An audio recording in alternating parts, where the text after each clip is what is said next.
So today we've got abandoned locks being restored, we've got a canal being filled and dug in front of us. There's loads going on here.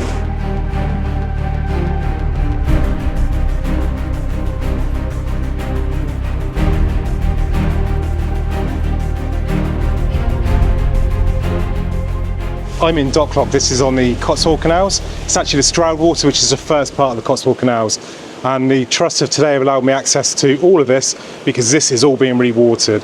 Now this section here was restored very recently. Lots of work has been done here. It's ready for gates. This is the middle lock of the flight up at Eastington, and it was originally called Pike Lock, but the name was shortened to Pike Lock over the years. There's lots of work that's been done to modernise this, and if we switch the camera around here, you can see that's the ladders. Now the ladders wouldn't have originally been in here. They've got one on each side of here, and these were cut in on the restoration to allow people to escape if they either fall in or the boat, something happens to the boat. These lock gates are massive. You can kind of see the cutout in here where they would have gone. I mean, the locks are huge themselves. So they would have took 60-ton sea-going vessels called Trows, and they were 15.5 foot wide and 72 foot long. The locks are huge for that purpose. This took all the cargo up to Brimscombe Port, which then carried on at the Thames and Severn on slightly smaller boats where they transshipped to the Thames Barges instead. You really get the sense of how big the boats were when you see how wide and how tall this lock really is. It's huge. They've done a great job on restoring this, and this is kind of the end. All ahead of us is in water for quite some way, and the idea is the missing mile behind us, which you would have seen a video on recently, is due to connect this up to the Gloucestershire Wildlife Canal, and that's its sole junction. Once that's done, this is all open to water, and boats can come up and down here again. So the canal here was authorised in 1776, and it was designed to be a great link between two rivers, and the River Severn and the Thames, which it did achieve. But unfortunately, by the time this was built, and then the Thames and Severn further down, which was 1789, it only had a few good years before the Canal was opened in 1810, which took most of the London-bound traffic because it was an easier route. That went from Bristol up to London, using the River Avon and the River Kennet as well. This was still a very successful canal though, and it wasn't abandoned in the 1800s like many canals were. It lasted until 1954 when it was abandoned. In 1972 they were trying to build a bypass, I think it was the Ebley bypass, and the Cotswold Canal Trust were formed to fight that from happening. They were going to build on the old canal line, and it would have left this canal with no chance of being restored. By 1970 this was filled up. They put an earth ramp in here because they were building the M5 link road. I guess they were getting rid of some spoil when this needed filling in anyway. And the bridge ahead of us was filled with an embankment as well at that time. It wasn't until the early 1990s the contractor was brought in to dig this out and the restoration started.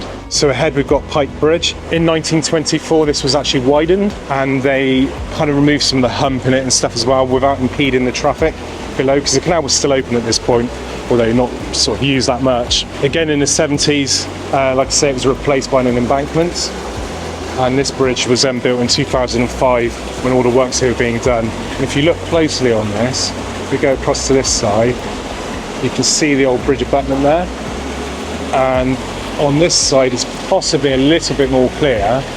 Just at the top corner there, there's the start of the arches there, and to the top, is it 3, maybe 4 bricks in this are completely curved. So the old bridge was just built on the abutments, and you can see further down here where the sort of the newer part of the bridge sits to the side of the abutment here. If we actually come under here now, you can see it a bit better. Look, so there's the arch there. That is the original arch of the bridge. So you can see how much lower this carriageway is now, and that's because these humpback bridges are not really liked anymore. So just behind us at the top of the lock was a stone yard. This was a very, very busy area back in the day.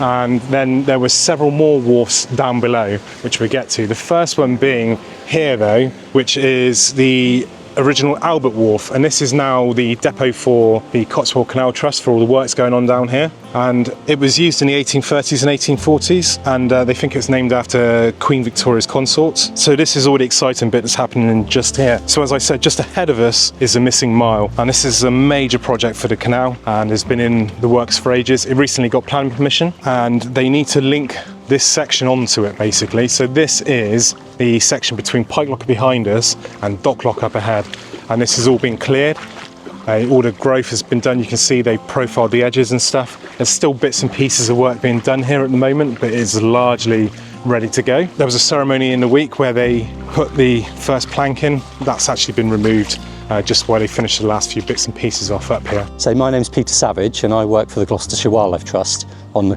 Cotswold Canals Connected project, Phase 1B. The Cotswold Canals Connected project is a partnership between the Stroud District Council, the Cotswold Canals Trust and the Gloucestershire Wildlife Trust, and many other partners. The Gloucestershire Wildlife Trust's role is really overseeing all of the environmental work that takes place during the restoration of Phase 1B. We work closely with the Canal Trust in terms of the vegetation management along the towpath and along the banks.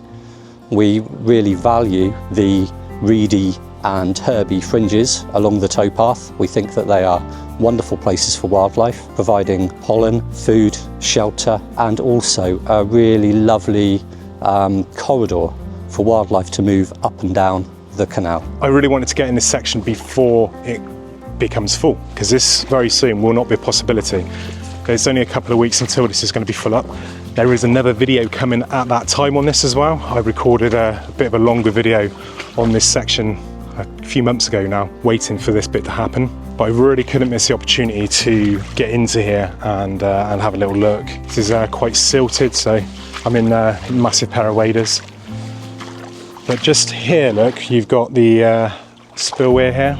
So the spillway here was originally a spillway that went down to Oldbury Brook. So this took the excess water off of here that wasn't going down through the locks and took it away. Now that stream fed into the bottom of Dock Lock down here, which we'll get to soon. So the house to our right here was the original company headquarters on here. So this was the maintenance yard and stuff over here. And this house was built in 1807. And usually it was the carpenter or the foreman that lived in here. But this whole area then was a huge maintenance yard. So on from the main company building, you have this section here, which is the old dry dock. And that's where the Dock Lock gets its name from. It wasn't originally called Dock Lock, it was originally called Court Orchard Lock. But right here was the dry dock, and this was building over the top of it, which was had arches on the front and a clock tower on the front. And then they are concreting in this section here, because this is where the entrance to it would have been, and obviously that's not going to be used.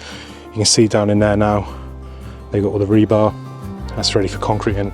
There's already been a block wall behind it, so they're kind of just putting layers in front of it to properly secure this, because what they don't want to do is allow the water to flood down through there if there's a breach. So the building that is there is original. I think that was the old timber store, but there was also a blacksmith's forge here and saw pits and stuff. Then this section here had to be redone. I'm not entirely sure why though. It was possibly something to do with the old dry dock, I'm not sure, but this has been concreted in, so it's a nice solid wall now. So then we've got Dock Lock itself. This is the top of it. This is loads of work been done on this as well. Again, no gates, but hopefully we'll have soon enough.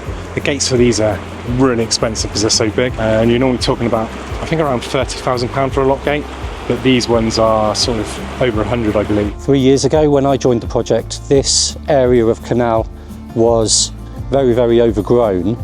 There was water passing down here, but not very much. Very, very overgrown with vegetation. The banks were very, very dense bramble. We had water voles living in this stretch. The conditions weren't favourable for water voles. Water voles are a protected species. They're Britain's fastest declining mammal. They are critically endangered. They're quite rightly protected by law. Water voles typically live in the dense reedy and herby margins of a canal, but also streams, lakes, ponds, rivers. In this stretch, they weren't able to use the banks. The banks were not ideal for them, partly because of the gradient of the banks. They didn't have the space to burrow in, but also they didn't have that lovely thick reedy riparian habitat to cover in. Of course, the clearance of the vegetation here and the reprofiling of the banks was done because of the restoration, because ultimately we want boat traffic to pass up and down here comfortably. This also served as an opportunity to relocate these water voles, because the habitat at the time wasn't ideal for them. They weren't burrowing into the banks. Instead, they were nesting above the waterline in the vegetation with nests that they make out of the reeds. Unfortunately, this leaves the water voles prone to predation and it also leaves them prone to being flooded out in the winter time when the water levels rise. So now the banks along here have been reprofiled. I've got some plants on order. I've got some volunteers lined up. What we're going to do is, as the pound is rewatered, so as the water levels start to rise, we're going to come in and plant some plants along the bank. These have been recommended actually by Natural England and by our water vole licensed ecologist. It's a great opportunity to replant the banks with water voles' favourite food, plants that are going to provide that wonderful cover that the water voles need. It'll take a little while, but once the vegetation in this section is grown up and it's dense enough, the hope is that water voles will move in by themselves. It's also really good news that the missing mile is being built to the west of here, because that will provide another element of that connectivity. Suitable water vole habitats, connecting water vole populations here in the east to populations over in Whitminster to the west. This is a spillway here for the lock, and this is a slightly different one. So the water level will be kind of up above here, or kind of to the opening there. And instead of that being the overflow there, you can just see at the top there, it spills over the top of this one and floods down, and that floods down to the bottom, which I'll show you soon. So this is Dock Lock. I'm not going to go any further. I'm really close, but I'm up to my waist in sludge here. It's getting deeper and deeper, so it's not worth me risking wading through that bit there. So this is the next in line for major restoration. You can see there's a bit of growth in here, but the lock was actually partially restored anyway. And then down the bottom here, we've got this bit here. You see the rocks in the canal and the outlet down there, which takes that bypass I spoke about at the top. They put these rocks in to stop the water cascading down and digging out of the bank and the bed of the canal. And it'll be plenty deep enough to not worry about navigation with boats coming through there and hitting those. So this is the bottom of the land at the company headquarters. And what you've got around here is the Albury Brook, and if you look up ahead of us here, there's a bund across. Now this used to run into the canal here, and what happened was they used to use sort of behind this bit of land here where the brook came down, they used to use that as like a back channel, and that was a place where they used to sort of unload different goods and abandon boats and inevitably towards the end of the canal life. There's a spillway just here that used to run down to the River Severn, and it was called the Short Passage, I believe it was called. That used to flood regularly. So what they did was they actually put a new channel in, and they took it across the fields again to the River Severn, but on a much better route. So before this canal is restored, they need to sort this section out here. Now there's a culvert going in just ahead of us here, which is going to take the canal over the stream. It was supposed to have been started by now. There's been some access issues down here, which I won't go into. That's kind of delayed at the moment, so I'm not too sure what's going to happen or when that's going to happen. This old weir is awesome. So you can see it's got 3 channels. I think that was just due to the amount of water that came from this brook behind us. They are different heights, which throws things a little bit. Now, Paul Whitewick did a video down here, and we were trying to figure out what the heck was going on with it. And we really couldn't. This could control the water level to 3 levels. You either had it full, you had it drained, or you had it partially full. I would say those 3 chambers must mean the 3 different levels, and that's why they're 3 different heights, but apparently not. Apparently we were on a bit of a red herring when we were looking through for this. So if you do actually know the exact workings of this, please do let me know, because it's been bugging me for about 2 years. They've got new towpath work started down through here as well. Obviously there's no towpath there going across because the stream's still there.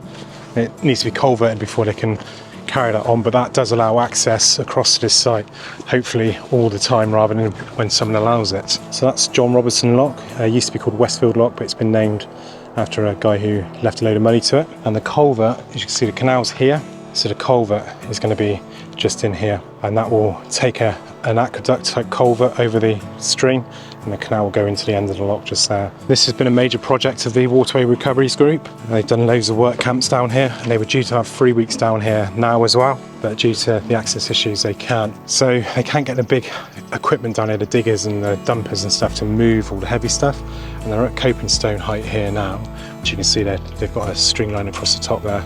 They're setting these up right now. This side are mostly in place, and as you can see, a lot of these are the original coping stones. There's a massive cobweb. There's some that are probably going to have to be cast, but most of them are original. So this was all been sort of rebuilt and sorted.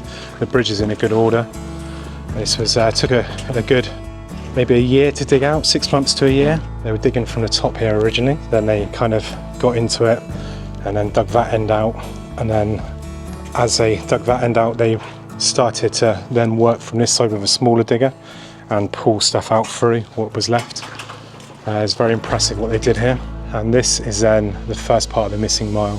So this was all obliterated when they built the M5 motorway. But this really shows the stages of restoration on the lock as well. So you've got that first lock which has been restored, and there's awaiting gates. Gates will come on, and there's all the locks further up on this up to sort of Stroud Brewery area have all been done. And then you've got areas like this which were completely gone. Well, not gone, the lock was still here but buried under a field, not a lot showing for it. They've had to rebuild large sections of it and secure it and stuff, and it's a massive amount of work. So you can just see quite how much work these canal trusts and all the groups are around the societies as well have to do to make these things work. So please do find your local canal trust or society and sign up. I don't say it enough, but I want to thank the WRG groups, the water recovery groups. There are a whole bunch of groups that go around and they restore stuff. They spend weeks at a time, weekends as well, long weekends, where they go and they don't get paid for anything for doing it. It's all done on their own time.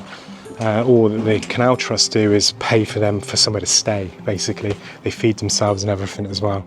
So a huge thank you to all the work they've done here and on many of the other projects I cover. I couldn't make a lot of these videos without them, and they do an amazing job, and we should applaud them. I can't applaud them because I've got a camera, but yeah, so anyway, I'm going to leave this one here. Thanks for watching. Have a great day.